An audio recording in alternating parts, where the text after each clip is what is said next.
Bien, hemos llegado a la tercera de las etapas del proceso penal en primera instancia, el juicio oral. Recordemos que el artículo 48 del Código Procesal Penal sufre una reforma a raíz del decreto 2109, que es la ley de competencia penal en procesos de mayor riesgo. A partir de este decreto se establece que algunos delitos graves los van a conocer jueces unipersonales y otros delitos los van a conocer tribunales integrados de sentencia. Es decir, la denominación tendría que ser en todo caso juez unipersonal de sentencia penal, narcoactividad y delitos contra el ambiente, o tribunal de sentencia penal, narcoactividad y delitos contra el ambiente. Esto va a depender también de la competencia que haya establecido previamente la Corte Suprema. Recomiendo leer la reforma y recomiendo también leer el artículo 48 del Código Procesal Penal para establecer cuáles delitos van a ser juzgados por jueces unipersonales y cuáles delitos van a ser juzgados en todo caso por los tribunales de sentencia. Por ejemplo, el asesinato, el parricidio, el femicidio, trata de personas y aquellos delitos cuya pena mayor sea de 15 años. Bien, ya estando dentro del proceso, dentro del juicio oral, previo al debate, debemos de conocer o hacer un hincapié en los principios que regulan el debate. Recordemos que uno de los principios del proceso penal y que se hace ver precisamente en el juicio oral es el principio de inmediación. Este establece que todos los actos procesales se van a llevar con la presencia ininterrumpida de los sujetos procesales, aunque también el Código Procesal Penal establece la posibilidad que una vez escuchado el sindicado, pues si no quiere mantenerse en la sala, puede retirarse, se queda en un lugar específico y será representado por el abogado defensor. Es la única parte en todo el Código Procesal Penal en la que se establece la posibilidad de que el abogado defensor pueda representar sin necesidad de un mandato a su defendido. En todo caso, la persona del acusado tendrá que quedarse dentro del edificio que ocupa el tribunal de sentencia. Ahora, con los tiempos de la pandemia, pues se ha visto la necesidad de realizar audiencias por algunas plataformas electrónicas.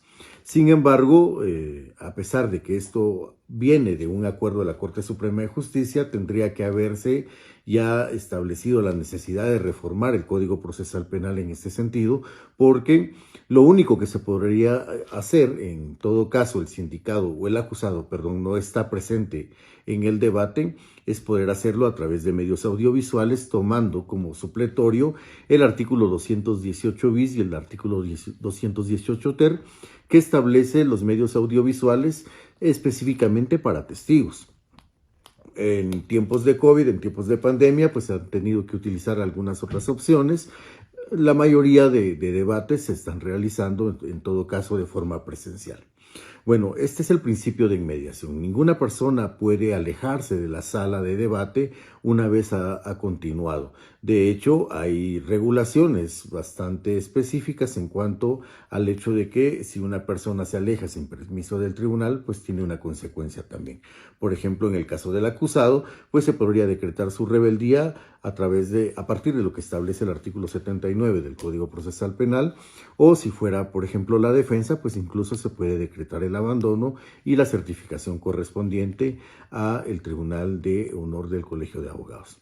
El siguiente de los principios, que es uno de los principios más importantes y que precisamente le da vida al juicio oral, es el principio de contradictorio. Cuando se van las partes, la parte acusadora conformada por el querellante adhesivo y por el Ministerio Público y la parte de la defensa conformada por la defensa y el tercero civilmente demandado a juicio oral, van a ser posiciones contrarias las que van a tener, van a ser posiciones encontradas.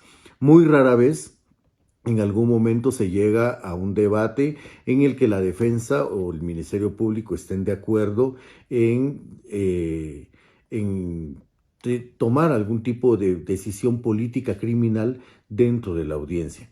En algún momento se ha querido establecer la posibilidad de acudir a lo que se conoce como hecho notorio y establecer una sentencia con carácter de conmutabilidad, por ejemplo. Sin embargo, en la mayoría de los casos no es así, siempre hay una posición contradictoria. Y el contradictorio no solamente es en cuanto a la posición de las partes, es decir, en cuanto a la posición de la parte acusadora y la parte de la defensa, sino también entra un contradictorio en cuanto a la posición de la prueba. Si bien es cierto, son los jueces los que van a valorar la prueba, el contradictorio se hace precisamente en el momento en que los órganos de prueba están dentro del debate. Va a ser la posición contraria del Ministerio Público y la posición contraria de la defensa la que van a dirigir el interrogatorio que en algún momento se le va a hacer al perito. Otro de los principios es el de publicidad de todos los actos, y recordemos que en algún momento la única excepción es la reserva, es decir, que los actos no sean públicos, sino que sean reservados al público. La única excepción en donde la reserva es la regla es en el proceso de adolescentes en conflicto con la ley penal. Posterior a ello, solamente es una excepción la reserva del proceso en delitos, por ejemplo, contra la libertad de intimidad sexual, o en algunos momentos cuando se toma la declaración de testigos menores de edad o cuando la víctima también es menor. Otro de los principios es el principio de concentración y continuidad. ¿A qué se refiere? Se necesita, en todo caso, que la mayor parte de actos procesales se puedan llevar en un solo acto. Generalmente se establecen algunas fechas de debate cuando el debate es demasiado amplio, pero se tiene el control en que el primer bloque de pruebas, de testigos, de documentos, etcétera, sea el bloque de la parte acusadora, es decir, la prueba ofrecida por parte del Ministerio Público. Posteriormente, si no es prueba común, la prueba ofrecida por parte del querellante, y en las siguientes fechas o en las subsiguientes fechas, pues ya se puede realizar el diligenciamiento de la prueba ofrecida por parte de la defensa. Esto con la finalidad de que no se contamine la prueba. Recordemos que los testigos no pueden comunicarse entre sí de forma previa durante el debate, mucho menos después. Claro, si un testigo no ha todavía declarado, pues no se puede comunicar con testigos que ya lo han hecho. De lo contrario, se estaría viciando la prueba y equivaldría a la posibilidad de que alguno de los sujetos procesales pues pudieran presentar algún tipo de vía recursiva. Obviamente, algunos debates son bastante pesados en cuanto a la carga probatoria, y entonces lo que se hace es señalar varias audiencias. El artículo 360 del Código Procesal Penal pues establece la forma en cómo se puede dar continuidad al debate. Se establece la posibilidad, o en todo caso el principio de legalidad establece que un debate no puede trasladarse en cuanto a sus audiencias más allá del 10º día. Si se traslada un debate más allá del 10º día, pues entonces tendría que repetirse el debate. Sin embargo, recordemos también que el artículo 360 es anterior a la reforma que sufrió el artículo 153 en cuanto a la renuncia o abreviación de los plazos. Entonces, algunas veces, pese a que la agenda del tribunal está bastante cargada, pues los sujetos procesales pueden ponerse de acuerdo juntamente con el tribunal para poder renunciar al plazo, y pueden hacer audiencias posteriores al 11º día, siempre y cuando, primero, conste en audio y segundo, estén de acuerdo todos. Uno de los ejes torales del juicio oral, obviamente, es el principio de oralidad. Todos los actos que se van a realizar están siendo grabados de forma magnetofónica. En algunos casos incluso se puede utilizar el video, pero el principio básico es la oralidad. ¿Qué pasa con los documentos? En cuanto a los documentos, se tienen que incorporar al debate a través de la lectura. Esto va a depender también del tribunal de sentencia. Vamos a hablar del debate o de la forma en cómo se realiza el debate más adelante. Sin embargo, veamos el Código Procesal Penal. El Código Procesal Penal establece que los documentos se van a incorporar por medio de su lectura. Hay que ser un poco pragmáticos y esto va a depender también del tribunal que se trate. Algunos tribunales, algunos jueces unipersonales o algunos tribunales integrados solicitan que se lea el documento completo. Algunos otros solicitan solamente que se lea la parte conducente del documento y hay tribunales un poquito más amplios en el sentido que le solicitan a las partes, a los sujetos procesales, que solamente lean el encabezado del documento y posteriormente razonen acerca de él en sus conclusiones.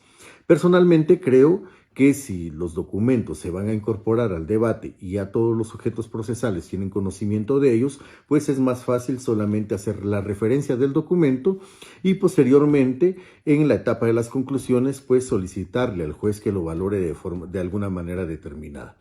Incluso se puede hacer la referencia al documento en el principio, en el alegato inicial, y esto le permitiría al juez pues llamar la atención un poco más al documento que se va a estar diligenciando.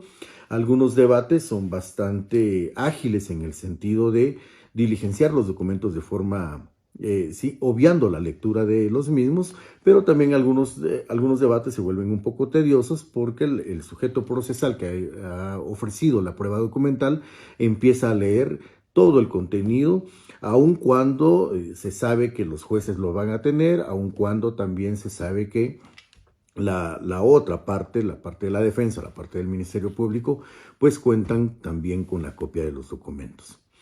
Bien, uno de los requisitos o uno de las reglas en el juicio oral es que el acusado se encuentre libre, en la medida de las posibilidades. Cuando se refiere a que el acusado se encuentre libre, el Código Procesal Penal no está estableciendo por esto que la persona, si está en prisión preventiva, pues se le deje en libertad. Algunas personas confunden esa parte de que el acusado debe de asistir de forma libre al debate. Y generalmente lo que se hace si la persona está en prisión preventiva pues es quitarle las esposas, los grilletes y entonces ya puede declarar de forma libre. De lo contrario, si está gozando de medidas sustitutivas, pues seguirá cumpliendo con las mismas y tendrá que presentarse al debate. Hay que recordar puntualmente que en el momento del juicio oral, en el momento del debate, al acusado no se le protesta, al acusado solamente se le amonesta para que se dirija con la verdad, porque, como ya lo hemos hablado también, la persona del acusado pues ejerce su defensa material. En este sentido no es un objeto de prueba, no es un órgano de prueba, sino que la declaración del acusado va a constituir solamente defensa material. Por otra parte, también hay restricciones. Una de las principales restricciones es que no pueden entrar a la sala de debates menores de 16 años, por lo menos sin ser acompañados. Otra de las restricciones también es la prohibición de la utilización de cámaras fotográficas o de cualquier aparato que pueda reproducir posteriormente lo que acontece en el debate. Pese a que es público y que está siendo grabado, recordemos también que un debate no puede hacerse, en un debate no se pueden hacer grabaciones. Por eso, ya más modernamente, también los oficiales que están a cargo de la seguridad, pues se percatan que las personas no lleven aparatos electrónicos. Obviamente, el uso de teléfonos celulares, pues está prohibido.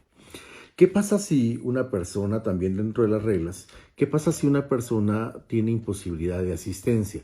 Si la persona no puede llegar y es, por ejemplo, un testigo, pues existe la posibilidad de conducirlo por la fuerza pública. Esta conducción por la fuerza pública no implica un arresto. Lo que se hace es solicitar a las fuerzas de seguridad, es decir, a la Policía Nacional Civil, que traslade a la persona. La policía llega a su lugar de residencia o al domicilio conocido y entonces lo traslada, obviamente sin ser aprehendido, sin utilizar tampoco la fuerza, al tribunal. Si la persona aún así insiste en no poder llegar, en no llegar o tiene imposibilidad de llegar, pues se puede aplicar supletoriamente lo mismo que en el caso que el sindicado no pueda estar presente, los artículos 218 bis y 218 ter en cuanto a los medios audiovisuales.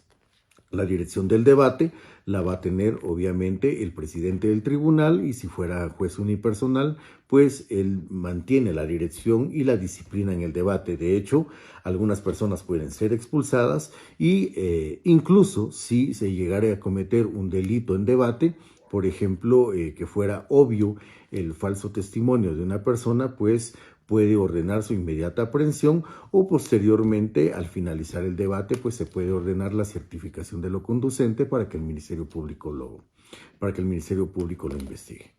Bueno, básicamente esas son las reglas del debate y los principios que le rigen. Algo importante que se da ya dentro de los últimos, dentro del juicio oral y público moderno, es la presentación de la teoría del caso. Antes se hablaba de la hipótesis fiscal y de la antítesis de la defensa. Hoy por hoy, en el derecho penal moderno, se habla de teoría del caso. La teoría del caso no es otra cosa que la estructuración lógica que se va a presentar por parte de los sujetos procesales al juez. Recordemos que el juez entra a conocer el debate sin conocer previamente los pormenores de la acusación. Una teoría del caso no necesariamente es llegar por parte del Ministerio Público, por ejemplo, a leer la acusación. Una teoría del caso no es necesariamente por parte del querellante adhesivo llegar y adherirse a la acusación que ha presentado el Ministerio Público, y también una teoría del caso no es por parte de la defensa llegar y simplemente decir que se tendrá un control de la prueba y que no se le debe de dar la razón al Ministerio Público. La teoría del caso es una estructuración, una planificación del discurso que se le va a dar al juez, derivado que a partir de este discurso el juez tiene una radiografía de lo que va a suceder en el debate. Generalmente se tendría que establecer que existen tres plataformas: la plataforma fáctica, la plataforma jurídica y la plataforma técnico-probatoria, como ya lo hemos hablado en algunas ocasiones. ¿Qué es lo que se hace y que se presenta al juez en primera instancia? Pues la plataforma fáctica. Tanto el Ministerio Público, el querellante adhesivo como la defensa pueden presentar su plataforma fáctica y comentarle, relatarle al juez de una forma dinámica, de una forma flexible, de una forma creíble, la plataforma fáctica. No se pueden inventar hechos, por lo menos no por parte del Ministerio Público y por parte del querellante, más allá de lo de la acusación. Y cuando digo que por lo menos no, es porque en algunas ocasiones, la defensa también tiende a presentar una teoría del caso poco creíble, inventando hechos que después no puede comprobar. La teoría del caso se debe de tener el cuidado de que se presenten hechos que va a conocer el juez, pero que estos hechos sean sustentados primero a partir de una plataforma jurídica, es decir, que se le dé una calificación jurídica a esos hechos que se están presentando, y posterior a esto, que esa plataforma fáctica y esa plataforma jurídica puedan ser debidamente comprobadas con la plataforma técnico-probatoria. Por eso es que al juez del tribunal o al tribunal de sentencia se le debe de dar a conocer los hechos, se debe de establecer cuál es la calificación jurídica que se piensa que tienen, pero también se debe de ser puntual en llamarle la atención a ciertos elementos de prueba. No es tampoco, como en algunas ocasiones sucede, que se hace un listado nuevamente de todos los medios de prueba que se van a diligenciar en el debate, porque el juez tiene una guía de las pruebas. Lo que se hace es presentar la plataforma fáctica y llamar la atención precisamente en algunos puntos en los que el juez debe de observar para establecer de una forma armónica toda la teoría. Por ejemplo, si se está hablando de un parricidio, uno de los elementos del parricidio es establecer que la persona que cometió el delito conocía el vínculo entre la persona, entre ella y la persona a la que le dio la muerte. Entonces, lo que se puede hacer es decirle al tribunal: honorables señores del tribunal, si ustedes se percatan, la persona tenía un vínculo consanguíneo y esto se puede comprobar precisamente con las certificaciones de nacimiento que se van a diligenciar en la etapa de la prueba. Otra de las cuestiones es establecer, por ejemplo, la relación de poder o el vínculo de poder que existía entre dos personas. Entonces, si estamos hablando de una violencia contra la mujer, pues se puede establecer de forma puntual y decirle al juez que se va a establecer la relación que tenían ambos de poder y la relación conyugal precisamente a partir de la certificación de matrimonio que va a obrar dentro de los medios de prueba. Cada uno de los elementos puntuales que uno quiere comprobar tendrá que ser referido también como un elemento de prueba. Por otra parte, si bien es cierto, uno tiene el conocimiento previo, también lo es que el tribunal no lo tiene. Entonces, lo que se debe de hacer es establecer dentro de la plataforma fáctica una hilación lógica hacia donde se quiere llegar. ¿En qué sentido? Recordemos que en algún momento la defensa puede brindar algunas otras alternativas. El defensor, por ejemplo, le puede hacer la explicación al tribunal de sentencia que a lo largo del proceso, a lo largo del debate, se va a percatar que en efecto sí sucedieron los hechos como los plantea el Ministerio Público, pero con una plataforma jurídica diferente, porque los elementos se ajustan a un delito diferente. Se puede establecer también que sí sucedieron los hechos, que sí se cometió un delito, pero que no fue la persona, o que no fue en el grado de participación, o que no fue en el grado de ejecución. La teoría alternativa que tiene que presentar la defensa también tiene que ser puntual desde el principio, derivado a que después, al finalizar el debate, también en la etapa de conclusiones, se tiene que sustentar la teoría del caso inicial. No se puede cambiar, al menos que dentro de la flexibilidad se le pueda también llamar la atención al tribunal que a lo largo del debate, pues, y a través del desfile del elenco probatorio, pues pueda variar en beneficio o en desbeneficio de la persona. En el caso de un desbeneficio, pues el Ministerio Público tendría que establecer incluso una ampliación de la acusación porque existe la posibilidad, y en caso de beneficio, pues la defensa puede plantear alguna serie de posibilidades que puedan favorecer a su defendido. Básicamente, estos son los principios, estas son las reglas, y algo bastante importante es llegar al debate con una teoría del caso sólida y sustentada, una teoría del caso estudiada. No se puede llegar solamente por llegar al juicio oral y público, al debate, y establecer que se va a comprobar la culpabilidad o la inocencia de una persona. Se tiene que hacer una relación lógica para poder sustentar su posición.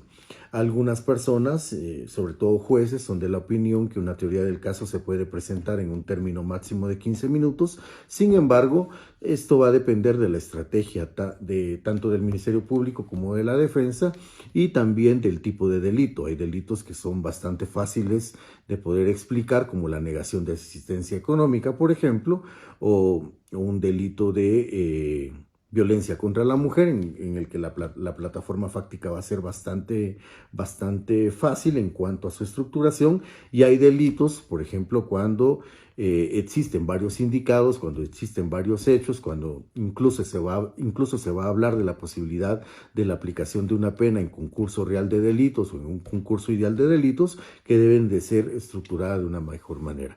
Esto, ante todo, depende del expediente que uno tenga en las manos y de lo que uno quiera hacerle ver al tribunal.